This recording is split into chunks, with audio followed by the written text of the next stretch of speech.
मैं अचानक लड़कियों के वॉशरूम में घुस गया, लेकिन वहाँ मौजूद छात्राएं बिल्कुल नहीं डरी, क्योंकि मैं कोई गलत इंसान नहीं था। मैं वहाँ छुपे हुए कैमरे ढूंढने आया था ताकि इन लड़कियों को किसी नुकसान से बचाया जा सके।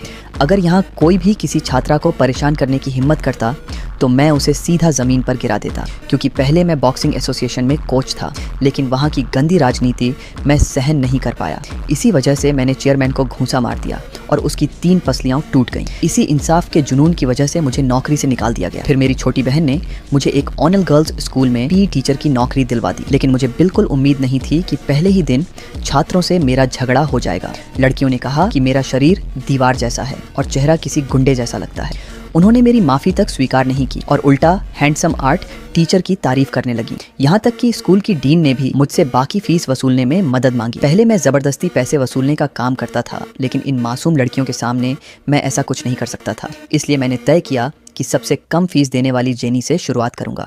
लेकिन जैसे ही मैं उससे बात करने वाला था, मैंने देखा कि जेनी स्कूल की दीवार फांदे कर बाहर जा रही थी। लंच ब्रेक था तो मैं चुपचाप उसका पीछा करने लगा। रास्ते में एक सॉसेज स्टॉल दिखा, लेकिन तभी मेरी नज़र एक क्लॉ मशीन पर पड़ी। मैं उसमें खेल ही रहा था कि जेनी ने मुझे वहां देख लिया। उसने मेरा मजाक नहीं उड़ाया, बल्कि सीधा शहर के सबसे बड़े क्लब में चली गई। जब मैं वहां पहुंचा तो जेनी कुछ लोगों से बहस कर रही थी, लेकिन उसने मदद मांगने के बजाय सीधे दूसरी मंजिल की तरफ भाग लिया। तभी एक आदमी ने उसे पकड़ लिया। उस पल मुझे साफ समझ आ गया कि जेनी को बचाने और सच्चाई जानने के लिए मुझे हिंसा का सहारा लेना ही पड़ेगा। उन्होंने मेरी ताकत को कम आंका था और जेनी को बचाने के मेरे इरादे को भी। यहाँ तक कि उनका लीडर माइक भी मुझे रोक नहीं पाया। लेकिन जैसे ही मैं वहां से निकलने वाला था, क्लॉ मशीन से जीता हुआ खिलौना नीचे गिर गया और माहौल अचानक अजीब हो गया। बाद में मुझे पता चला कि जेनी अक्सर इस क्लब में आती थी अपनी लापता दोस्त एमी को ढूंढने। एमी के माता पिता की अचानक मौत हो गई थी और वह सिर्फ अपनी बीमार दादी के सहारे थी।